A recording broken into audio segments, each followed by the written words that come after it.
Hello students, how are you बेटा? I hope you are fine. आज मैं आपको वाक्य विचार समझाऊंगी। जो वाक्य होते हैं, सेंटेंस जिसको आप इंग्लिश में बोलते हो, उनको मैं आपके सामने प्रस्तुत करूंगी। किसी बच्चे को कोई डाउट है तो पूछ लेना। वैसे मैंने अपनी तरफ से पूरा इसको एक्सप्लेन किया है, जैसे क्लास में आप बोर्ड पे करते हो वैसे ही मैंने इसको एक्सप्लेन किया है। बेटा, वाक्य का मतलब क्या होता है? एक तो सेंटेंस सिंपल होता है, आपको पता है सेंटेंस बनाना होता है, आप इंग्लिश में भी बनाते हो, ठीक है। लेकिन इसका जो एग्जैक्ट डेफिनेशन है वो क्या है कि शब्दों का व्यवस्थित रूप, यानी शब्दों को एक व्यवस्थित यानी क्रम के अनुसार स्थापित करना शब्दों को, ठीक है। शब्दों का व्यवस्थित रूप क्या कहलाता है? व्यवस्थित, जैसे कोई भी चीज़ घर पे अस्त व्यस्त पड़ी हो तो आप उसको व्यवस्थित करके रखोगे ना, ठीक है। वही चीज़ शब्दों का है। जैसे शब्द आपको पता है, आपने पढ़ चुके हो, 9th-10th में आ गए हो तो इससे पहले आपने वर्ण और शब्द और ये वाक्य पढ़े होंगे। वर्णों से बने शब्द, शब्दों से बने वाक्य। तो वाक्य शब्दों से बने हैं, शब्दों का व्यवस्थित रूप ही वाक्य कहलाता है, ठीक है। तो इस तरह से शब्दों को क्रम में रखना ही वाक्य कहलाता है। अब बात करते हैं वाक्य के अंग की। जो मेन चीज़ है वो आपकी जो पढ़ने की है वो इम्पोर्टेंट है इसमें, वो ध्यान से देखना। वाक्य के अंग होते हैं। अंग 10th में इतने इम्पोर्टेंट नहीं होते हैं, फिर भी इनको मैंने रखा है। आप जब भी आप पेपर अटैम्प्ट करते हो ना बेटा, तो आप ऐसा करना, वाक्य के अंग का छोटा सा डायग्राम बना देना। नहीं भी पूछा हुआ तो भी बना देना। इससे क्या है कि आपका जो आंसर है वो अट्रैक्टिव लगेगा, ठीक है। वाक्य के अंग होते हैं उद्देश्य और उधेय। उद्देश्य को है ना आप कर्ता समझो, उद्देश्य को क्या समझो? कर्ता। और विधेय को समझो क्रिया, क्रिया या क्रम, ठीक है। ये समझ लो आप, उद्देश्य हमारा कर्ता है, विधेय हमारी क्रिया है। जैसे राधिका पढ़ रही है, राधिका क्या हो गई? कर्ता हो गई। और पढ़ रही है यानी जो क्रिया हो रही है वो विधेय में चला जाता है, ठीक है। और एग्जाम्पल जोड़ सकते हो, जैसे मोनिका दौड़ रही है, मोनिका कर्ता है और उसने जो क्रिया की दौड़ रही है। इसमें क्या होता है, अकर्मक सकर्मक क्रिया के बीच में मत जाना, क्योंकि यहाँ अकर्मक सकर्मक नहीं पूछा जाता है, ठीक है। वो पद परिचय में पूछा जाता है। कहीं आप सोचो कि मैम हमें अकर्मक सकर्मक भी बताओ, तो बेटा ये इसमें नहीं आएगा। इसमें सिर्फ आपको सेंटेंस बनाना है और सेंटेंस में आपको देखना है कि क्या पूछा गया है, ठीक है। तो इसमें जितने भी आप एग्जाम्पल देख रहे हो, चाहे इसमें सकर्मक क्रिया है या अकर्मक, जो क्रिया हो रही है वो विधेय में जाएगी, और जो कर्ता है, उद्देश्य है, वो उद्देश्य में ही रहेगा। जैसे मोहन गाना गा रहा है, मोहन क्या है? उद्देश्य यानी कर्ता। और गाना गा रहा है यानी वो जो क्रिया कर रहा है वो क्या आएगी? विधेय आएगी। ये तो आपका हो गया एक जो जेन्युइन चीज़ थी, इसकी जो मतलब आपको समझने लायक है कि आपको पता होना चाहिए कि उद्देश्य और विधेय में डिफरेंस क्या है, ठीक है। अंग कौन से हैं। अब जो मेन पार्ट है हमारा वो ये है बेटा कि वाक्य के जो भेद होते हैं वो कौन कौन से होते हैं। वाक्य के जो भेद होते हैं वो 2 होते हैं, रचना के आधार पर और अर्थ के आधार पर, ठीक है। 10th क्लास वालों ध्यान से सुनना, ये आपके लिए मेन है। रचना के आधार पर ही आएंगे आपके, अर्थ के आधार पर आप जो 8 भेद हैं वो आप 9th में कर चुके हो। इनको मैं अभी क्लियर बाद में करवाऊंगी, ये 9th वालों के लिए है, ठीक है। ये मैं धीरे धीरे करवा दूंगी। आज मैं आपको करवाऊंगी रचना के आधार पर, जो मेन है, जो 10th का टॉपिक है, ठीक है। इसमें जो सबसे पहला आता है वो सिंपल सेंटेंस आता है बेटा, सरल वाक्य। उसके बाद आता है संयुक्त, मिला हुआ, मिश्र यानी इन दोनों का मिक्सर कर दो। कुछ भी नहीं है बेटा, बहुत इजी है। सरल वाक्य सिंपल सेंटेंस है। इसकी एक डेफिनेशन है कि जहाँ उद्देश्य और विधेय एक ही हों, यानी कर्ता और क्रिया सेम हो जाए। जहाँ पे ये समझ लो, जहाँ कर्ता और क्रिया इंक्लूड होके, मतलब इकट्ठे ही, यानी कि अगर आपको दूध दिया जाए और पनीर दिया जाए, या फिर लगा लो कि आपको दूध और खीर दी जाए, तो आप क्या करोगे? अगर दूध को खीर में मिक्स कर लिया तो समझ जाओ वो सरल वाक्य है। दूध को खीर में मिक्स कर लो, ठीक है, अलग अलग मत करो, तो वो क्या है? सरल वाक्य है। सीधा सा एग्जाम्पल है बेटा, दूध उठाओ, खीर में डालो। मुझे पता है ऑलरेडी खीर में दूध है, बट दूध और खीर अलग हो गए तो समझ जाओ वो संयुक्त है। लेकिन दूध और खीर मिक्स हो गए तो समझ जाओ वो सरल वाक्य है। दोबारा से समझो, क्योंकि सरल जो होता है उसमें कोई एरर नहीं आता।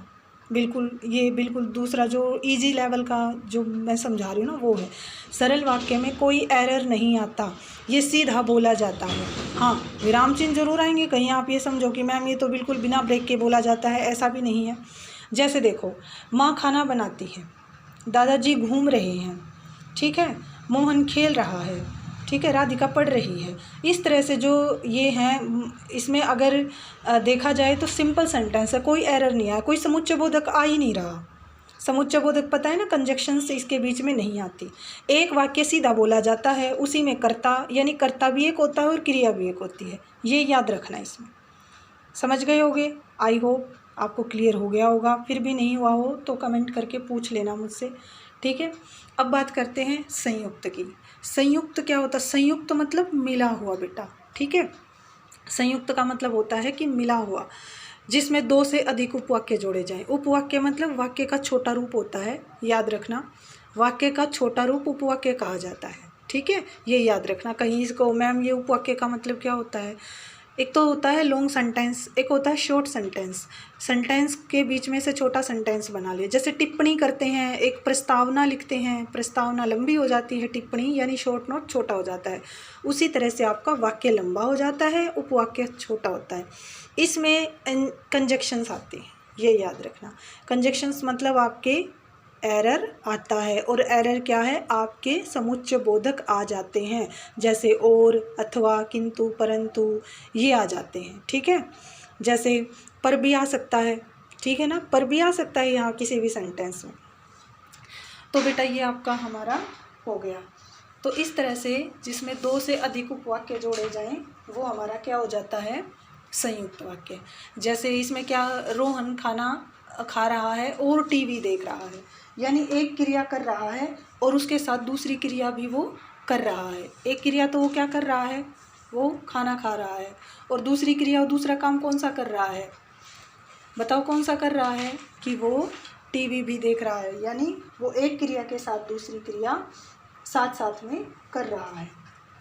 इस तरह से बेटा आपका संयुक्त वाक्य हो गया। इसमें अगर आप पर लगा रहे हो तो पर का सेंटेंस भी है। जैसे ठंडी हवा चल रही है, जैसे ठंडी हवा चल रही है पर बारिश नहीं हो रही, ठीक है। हम बस का मतलब बस का इंतज़ार कर रहे हैं, हम बस का इंतज़ार कर रहे हैं पर बस नहीं आ रही, ठीक है, ये भी हो सकता है। पर, और, अथवा, किंतु, परंतु, ये इसके अंदर संयुक्त वाक्य के अंदर आएंगे। बिल्कुल सीधा सा सेंटेंस है बेटा, कुछ भी नहीं है इसमें। एक वाक्य के साथ दूसरा वाक्य जोड़ दो, लेकिन बीच में एरर आ जाता है, तभी तो एक उपवाक्य दूसरे उपवाक्य के साथ जुड़ेगा, क्योंकि ये छोटे हो गए। ये भी उपवाक्य हो गया, खाना खा रहा है एक छोटा उपवाक्य हो गया, टीवी देख रहा है एक उपवाक्य हो गया, ठीक है। हवा चल रही है, हवा चल रही है एक उपवाक्य, पर बीच में कंजक्शंस आ गई, और पर बारिश नहीं हो रही दूसरा उपवाक्य है, संयुक्त वाक्य है। क्लियर? फिर भी अगर क्लियर ना हो तो पूछ लेना। अब बात आती है मिश्र वाक्य पे। मिश्र वाक्य, मिश्र मतलब मिला हुआ, संयुक्त वाक्य मतलब जोड़ा हुआ, मिश्र वाक्य पूरा मिला हुआ।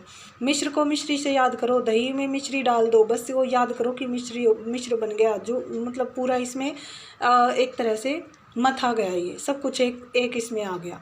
इसमें क्या होता है, एक मुख्य उपवाक्य होता है और अन्य आश्रित वाक्य होते हैं। इसमें आश्रित मतलब डिपेंड होते हैं एक छोटे से सब सेंटेंस पे। उपवाक्य को इंग्लिश में सब सेंटेंस बोलते हैं बेटा, ये याद रखना, ठीक है।